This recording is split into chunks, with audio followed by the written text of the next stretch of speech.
Before we begin, viewer discretion is strongly advised. The following is for educational and entertainment purposes only. This is the verbatim federal courtroom testimony of the Sean Diddy Combs trial as reported by Inner City Press. When Katt Williams walked into that courtroom, nobody laughed. The man known for outrageous jokes and viral rants was suddenly under oath. And what he said had the entire industry on edge. For years, Katt had been calling out names. Jay-Z, Tyler Perry, Kevin Hart, Steve Harvey, T.D. Jakes, Ricky Smiley. People dismissed him as crazy. But now those same names are appearing in legal documents tied to the Diddy investigation. In court, Katt confirmed it all. The parties, the NDAs, the hidden cameras, the careers bought and sold under one man's empire. And he didn't just mention Diddy. He exposed an entire web of celebrities who played their part to rise to the top. This wasn't a comedy special. It was a warning because Katt Williams didn't just pull receipts. He made sure the whole world saw them. When Katt Williams walked into that courtroom, everything stopped. This wasn't the same man who cracked jokes on stage in velvet jackets and punchlines sharp enough to slice through steel. This was a different version of Katt, stoic, sharpened by years of being ignored, ridiculed, and silenced. He didn't come with an entourage or a flashy entrance. There were no flashing cameras or red carpets. Just him, a well-worn folder in one hand, a steel-hard gaze in the other, and a silence that demanded attention. The murmurs from reporters died down instantly. You could feel it in the air, that thick, electric charge of something seismic about to unfold. As he took the witness stand and raised his right hand, the courtroom hushed to a stillness so profound it felt like the earth paused on its axis. And then he spoke, not with comedy, but with clarity. "Let me say this one time, under oath and without any punchline. I warned y'all years ago, and you laughed." The voice that had once echoed through arenas, bringing down the house in laughter, now held a chilling calm. Katt wasn't here to perform. He was here to expose. He explained how, for years, he'd been dropping breadcrumbs in his routines, layers of truth camouflaged within the jokes. When you make people laugh, he said, they forget to listen. But he had always been talking, just no one wanted to hear it. What followed wasn't speculation, it was a manifesto of everything that lurked beneath Hollywood's glitzy facade. Katt began laying out a disturbing pattern he'd noticed years ago. A-list stars would vanish from public view for a short while, attend secret gatherings that no one talked about, and then, like magic, reappear as megastars. Suddenly, they were on magazine covers, getting record deals, headlining films, hosting award shows, winning Oscars. And it always came after one thing: being seen in the same elite circles. The same parties. The same inner sanctums.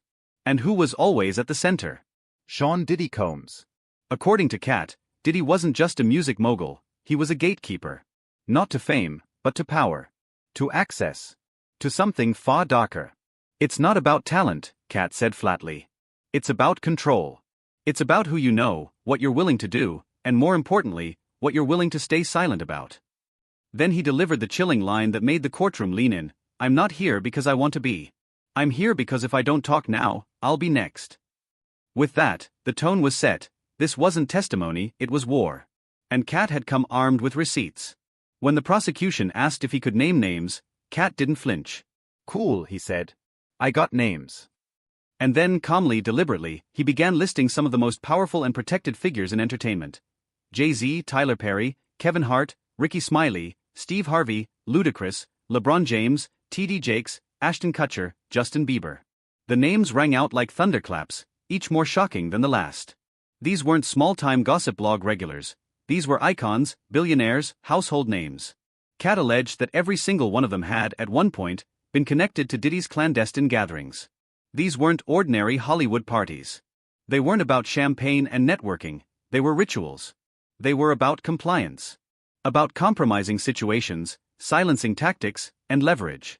He said guests' phones were confiscated, NDAs were signed, but the hidden cameras kept rolling. "It's not just blackmail," Katt said. "He manufactures it. You walk in clean. You leave with something on you that you can never scrub off." The courtroom was silent, jaws clenched, some hands trembling. Then Katt walked them through what happened next, how careers suddenly exploded right after these encounters. How certain actors with no previous box office pull were suddenly leading major franchises. Comedians who couldn't sell 200 seats were now doing sold-out arena tours. Rappers whose albums barely cracked charts were suddenly being played every hour on the radio. And all of them? Backed by someone connected to Diddy's machine. "You think that's coincidence?" he asked. That's not hustle. That's payoff. And then he turned his attention to Tyler Perry, and the room shifted again. Let's talk about media, Katt said, locking eyes with Diddy, then with the jury. This ain't about gender or church jokes. This is about symbolism. Ritual. Power. Katt alleged that Tyler Perry's rise wasn't a fluke, it was a transaction. That his early plays and films weren't grassroots miracles, but carefully engineered rollouts assisted by Diddy's network. You think $1 billion studio just happens because you wear a wig and say hallelujah? He asked deadpan. Nah. That was a trade. He claimed that Diddy's people coordinated early premieres, handled PR, booked celebrities, and ushered Tyler into the spotlight. Not as a creative genius, but as a loyal player in a bigger game. And when Katt started asking questions, Tyler began distancing himself. He told his actors not to associate with me, Katt said. You know why? Because I saw him at one of those parties. Having a real good time. Then Katt pointed out how certain actors who worked with Tyler Perry changed dramatically afterward. Their careers didn't just rise, they shifted. Their entire public personas altered. Every year, Katt said, a new media. Every year, a new wig. Every year, a new check. But never once, never, has he used that platform to tell the truth about what's behind those velvet ropes. That's not entertainment. That's obedience. But it didn't end there. When Kevin Hart's name came up, Katt didn't pull punches. He turned to the jury and said, let's talk about the golden boy. He claimed Kevin's astronomical rise from BET's Comic View to leading billion-dollar film franchises wasn't organic, it was orchestrated. You think Kevin went from cancelled sitcoms to global superstardom in 5 years because of jokes alone? He asked. Nah. That's what happens when you say yes. That's what happens when you take the deal. He referenced the now infamous moment where he turned down a $50 million contract to protect his integrity and virgin hole. That wasn't a joke, Katt said. That was me telling you that Kevin said yes to something I wouldn't. He outlined the timeline of Kevin's rise, right after working with producers and financiers closely tied to Diddy's inner circle. He pointed to Diddy-backed radio stations, marketing firms, and production companies that helped greenlight Ride Along, Night School, and Jumanji. But the biggest revelation? Katt claimed Kevin wasn't just a participant, he was a recruiter. A handler. The friendly face in the room, making others feel safe, comfortable. That's why he's always at those parties, Katt said. But he's never caught in the footage. He painted Kevin as the smiling mask, used to disarm new recruits while the cameras rolled in the background. Katt said that after he refused similar offers, his career was quietly sabotaged. Contracts pulled, tours cancelled, film roles dried up. Meanwhile, Kevin became the face of family comedy in America. You don't get 3 franchise hits in a row unless someone upstairs signs off, Katt said coldly. They say Kevin Hart is funny, but that laugh came with a price. And I wasn't willing to pay it. The courtroom didn't just hear Katt's words, they felt them. This wasn't just a testimony. It was an autopsy on fame itself. Katt's testimony didn't ease up, it intensified like a storm gathering strength with each new name he dropped, and when his attention turned to Ricky Smiley and Steve Harvey, the courtroom braced for another seismic shift. These two, Katt began, were key to how Diddy normalized the system. Not just participants, models for submission. He leaned into the mic, his voice clear, stripped of malice but laced with righteous fire. He began with Ricky Smiley, a man known for prank calls and church jokes, but who somehow transitioned from radio sidekick to syndicated mogul with movie credits, radio shows, and TV deals. Katt peeled back the curtain. Y'all think that came from talent alone? He asked. It came from the dress.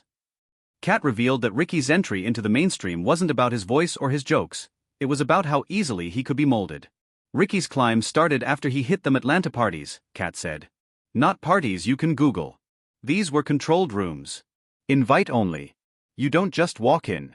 You're chosen. Not because you're great, but because you'll do what you're told. These events, orchestrated by Diddy's Southern Circle, weren't casual. They were operations, rooms filled with eyes, cameras, and carefully crafted situations designed to test compliance. And Ricky, Katt said, passed. The real stunner came when Katt explained how he tried to fight back using Hollywood's own system, contracts. I added a clause, he said. Told him, I won't work with Ricky again unless he's in a dress. Gasps flickered across the courtroom. Why? Because that's where they said he belonged. I wanted the world to see what gets rewarded. I wanted the game exposed, even if I had to play it for a minute. Ricky's first church mother character in a wig and dress wasn't just a role, it was, according to Katt, a symbol. A branding mark. Compliance dressed as comedy. And the payoff came swiftly: more airtime, bigger checks, and a silence that could be bought and sold. Then Katt pivoted to Steve Harvey, and the courtroom's temperature dropped. "Now let's talk about the godfather of commercial obedience," Katt said, spitting the phrase like it tasted bitter. He accused Steve Harvey of building his empire not on inspiration but on silence, on knowing what Diddy was doing and choosing to look away. "You want to talk about family values? That man took his daughter to dinner with the devil," Katt said, referencing Lori Harvey's widely publicized relationship with Diddy, a man she dated after being with his son, Justin. What kind of father allows that? One who's already in too deep. One who doesn't ask questions because he can't afford the answers. The court sat frozen. Steve wasn't just complicit, Katt argued, he was rewarded for keeping quiet. He saw the tapes. He knew about the parties. He smiled through it. Because when you smile long enough, they let you host game shows and write books about manhood. Then Katt dropped another bombshell. Steve Harvey, he claimed, stole one of his original TV show concepts back in the early 2000s. The Steve Harvey Show? That was my format, Katt declared. Same themes. Same tone. They changed the city, renamed the characters, and handed it to the guy who said yes. His voice hardened. Steve made his name preaching lessons and life advice, but when it was time to speak truth, he went mute. That silence? That cost. And Diddy paid it in full. But Katt wasn't done. Not even close. The room tensed when he said the next name, softly but deliberately, as if placing a loaded weapon on the table: T.D. Jakes. The mention alone sent a ripple of unease through the gallery. "You want to know how they clean the mess?" Katt asked. "They take it to church." He didn't flinch. He didn't smile. He went in. When the headlines start creeping too close to the truth, when the footage starts getting talked about behind closed doors, Diddy don't call a lawyer. He calls a pastor.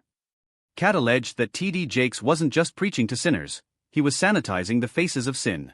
You think that gospel concert Diddy threw with Jakes on stage was about salvation? Nah, that was damage control.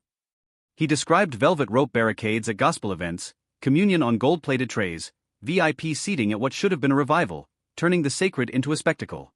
Katt claimed that Jakes acted more like a brand manager than a preacher, using his influence to pacify dissent and muzzle whistleblowers in the gospel world. Some gospel singers, Katt said, tried to speak up about what they saw at those crossover events. Industry folks creeping into church spaces, parties after praise services. They were told to hush up. That it would hurt the church's image. But what about the victims? Then came the line that broke open headlines everywhere. T.D. Jakes didn't just pray over Diddy. He cleaned up after him. Katt testified that million-dollar donations to the church, front-page charity drives, and spiritual photo ops were all smokescreens. You ask too many questions, you don't get a book deal. You don't get your church televised. You don't get to sit with Oprah. He even claimed that Jakes knew of a major sex scandal involving one of Diddy's assistants, details of which were allegedly captured on private video, but told those involved to handle it internally. That ain't a pastor, Katt said with fire in his throat. That's a fixer with a Bible. He concluded his attack on the institution with a line that echoed through every corner of the courtroom: "There's nothing wrong with God. But there's a whole lot wrong with the people pretending to speak for him. If you use the cross to cover up crimes, you ain't no prophet, you a pimp in a pulpit." The room was stunned, speechless, some faces pale, others visibly shaken. And just when it seemed Katt had finished, he looked directly at the jury, then slowly turned his eyes toward the prosecutors. "You want to know why no one speaks out?" he asked, voice calm again. "Because everybody knows, they're being watched." He described whispers that have floated through the industry for years. Rumors about strange rituals, bizarre rooms lit only by candles, stars who entered cheerful and left hollow-eyed numb. But the real terror wasn't what happened inside those walls, it was how it was preserved. "They don't just party," Katt said. "They document." He testified that private residences, hotels, even limousines used during Diddy's most infamous events had been rigged with sophisticated surveillance tech, high-definition pinhole cameras buried in fixtures, microphones in chandeliers, ceiling tiles that were nothing but casing for wide-lens eyes. "These weren't Ring cameras," he added. "These were military-grade systems, backed up on servers that don't even belong to Diddy. They belonged to his handlers." He alleged that footage was used as leverage, to ensure silence, enforce loyalty, and erase dissent. "One night at those parties," Katt warned, "and they own you." The jury sat frozen. The courtroom wasn't hearing a comedy act. They were witnessing an exorcism of secrets buried beneath the glitz, a reality show of horrors playing out under oath. And Katt wasn't blinking. Katt Williams told the courtroom this wasn't about wild parties, it was about blackmail and control. He claimed Diddy's parties were wired with hidden cameras, capturing stars in compromising situations, and once recorded, they were trapped. Fame, money, sexuality, none of it mattered. Once you were caught, you stayed quiet or risked your career, your family, even your life. Katt said celebrities confided in him, terrified of tapes being leaked. He pointed to Ashton Kutcher's quote, "What happens at a Diddy party stays at a Diddy party," as proof everyone knew what went on. Then Katt listed those who tried to speak out: Dave Chappelle, Martin Lawrence, Jaguar Wright, all labeled crazy for telling the truth. He said the system was designed to silence, not just with lies but with exile. When he himself called out Diddy, he was audited, followed, and blacklisted. He warned that every Netflix deal or record contract comes with a price: silence. Diddy's the face, Katt said. But the whole industry is complicit. Then he dropped a chilling truth: they offered him hush money, and he refused. He ended by telling the judge, "I'm not suicidal. I don't own a gun. And if anything happens to me, no, it wasn't me." The courtroom sat frozen, because suddenly, it didn't sound like conspiracy. It sounded like confession. Katt's tone softened as he admitted he'd used comedy to warn people, because speaking straight could get him taken out. But now on record, he said the truth was clear. To the victims still afraid, he saw them. To Diddy, he said, "You didn't just ruin lives, you built an empire on them. And today, that empire starts to fall." As he left the stand, the judge asked if he had anything else to add. Katt turned, looked around, and said the real story wasn't just about indictments, it was about admitting what everyone already knew. The industry hid behind fame, silence, and lies for a generation, costing some their bodies, some their voices, some their lives. He named those who disappeared quietly: Kim Porter, Andre Harrell, and declared, "I'm not just a comedian, I'm a witness. And what I saw won't be forgotten." With that, he left the courtroom, not to applause, but carrying the weight of truth, and a warning: everything hidden is now exposed.